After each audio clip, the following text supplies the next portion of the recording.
All right, so today we're tracing these incredible invisible currents that connected ancient South and Southeast Asia. Now, this isn't going to be your typical history of kings and battles. Nope.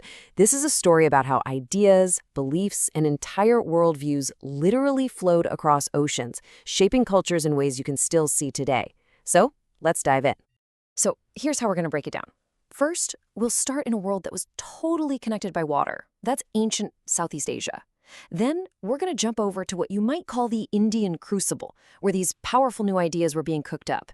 We'll follow those ideas as they travel across the sea, and then we'll take a look at Vietnam, which had a totally different story with its connection to the north. And finally, we'll wrap it all up by looking at the lasting legacy of this whole incredible exchange. Okay, so first things first, let's set the scene in ancient Southeast Asia. And to really get this, you've got to just throw out your modern maps. Forget about land borders. For centuries, this was a world that was truly defined and connected by the sea. And that right there is a huge shift in how we usually think about geography, right? Because on land, you had these dense jungles and towering mountains that kept communities pretty isolated. But the ocean, that was their highway. The sea lanes were like the superhighways of the ancient world, connecting everything: trade, people, culture, linking thousands of islands and coastlines into one single massive network. So, you can imagine, life here was completely shaped by the environment. The lands were sparsely populated, and they used farming techniques like slash and burn, which meant communities were almost always on the move. And what did that lead to? Well, you get a society that's way more fluid, a lot less rigid and hierarchical than what you'd see in, say, India or China at the time. And maybe most important of all, these people were absolute masters of the sea. We're talking expert sailors who could navigate the vast open waters just by reading the stars. Incredible. Okay, so now let's shift gears and head west, to the source of so many of these cultural currents, the Indian subcontinent. I love this idea of thinking of it as a cultural crucible. A place where all this intense pressure was forging brand new empires, profound religions, and epic stories that were just about to burst out and radiate across the world.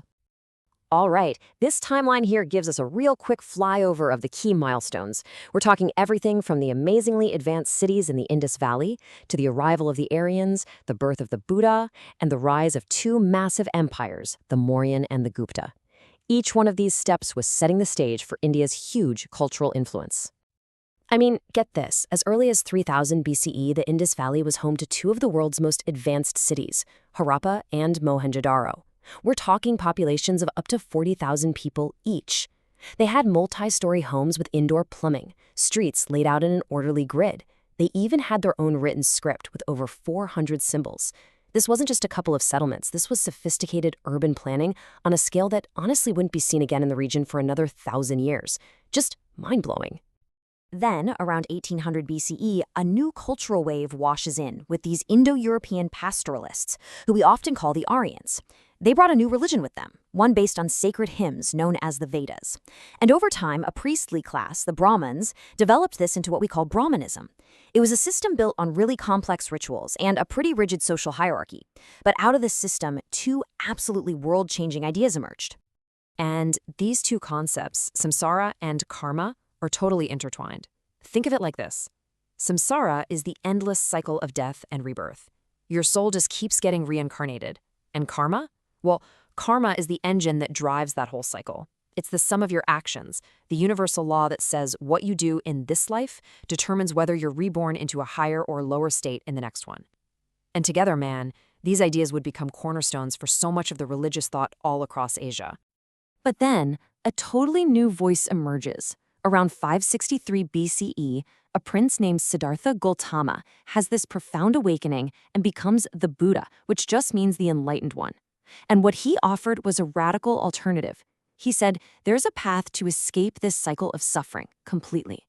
His teachings, all based on the Four Noble Truths and the Eightfold Path, were aimed at achieving nirvana, a state of ultimate peace, totally beyond all the suffering and rebirth.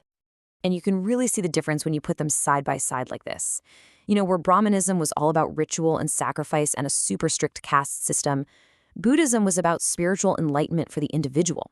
It just completely challenged the authority of the Brahmin priests by teaching that anyone, and I mean anyone, no matter your social status, even women, could achieve enlightenment. This was absolutely revolutionary, especially for all the people who were kind of left out of the old system. Ideas need infrastructure to really travel, and the Mauryan Empire is what provided it. When it rose up around 326 BCE, it was the very first political power to unify pretty much the entire Indian subcontinent. This created a stable, interconnected region, a perfect launchpad for its culture to be projected outward. And the scale here is just staggering. At its height, the Mauryan Empire ruled over a population of roughly 50 million people. 50 million. Just let that number sink in for a second. This was without a doubt a superpower of the ancient world. It had a sophisticated bureaucracy, a powerful army, and an empire of this size creates the kind of stability in networks that lets culture spread like wildfire. Now, the key figure in this whole story is Emperor Ashoka. Here's a guy who, after a bunch of really brutal military campaigns, has this complete and profound change of heart. He converts to Buddhism. He goes from being this ruthless warrior to one of the greatest patrons of the religion in all of history. He's the one who starts sending missionaries all across Asia. And in doing so, he basically turns Buddhism from a local philosophy into a true world religion. All right, so after the Mauryans, the Gupta dynasty comes along, and they kick off what we now call a golden age. This was a time of just incredible flourishing in the arts, literature, science, you name it. This is when classical literature like the Ramayana and the Mahabharata were written down. And at the same time, they were making these huge leaps forward in science and mathematics. And maybe their single most important contribution to the entire world? The number 0. Yeah, Gupta-era mathematicians were the first to use a mark, a symbol, to denote the concept of nothing. It sounds so simple to us now, but this was a breakthrough that would completely revolutionize mathematics and science, not just in India, but forever, across the entire globe. A total game changer. Okay, so let's recap. We've got this absolute powerhouse of innovation over in India, and we have this really connected maritime world in Southeast Asia. So, what happens when those two worlds meet? Now we get to see how all those big ideas actually cross the water. And this quote really sums it up perfectly. It says, India's centrality to much of Southeast Asia in the ancient world was founded on trade, religion, and art. And that's the key, right? The connection wasn't about conquest or military force.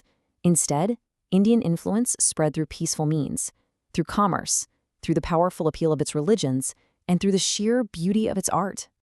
And if you want to see a physical symbol of this cultural fusion, look no further than Borobudur. This thing, located in Java, Indonesia, is the largest Buddhist monument on the entire planet. It's this massive, incredibly intricate temple that just stands there as this breathtaking testament to how deeply Indian religion and art were not just embraced, but creatively transformed hundreds and hundreds of miles away from where they started. But here's the thing, not every cultural current in Southeast Asia flowed from India. Vietnam's story is a really fascinating exception. Its main influence didn't come from across the sea. It came across the land, from its massive, powerful neighbor to the north, China. So these early Vietnamese societies, often called the U, were really distinct.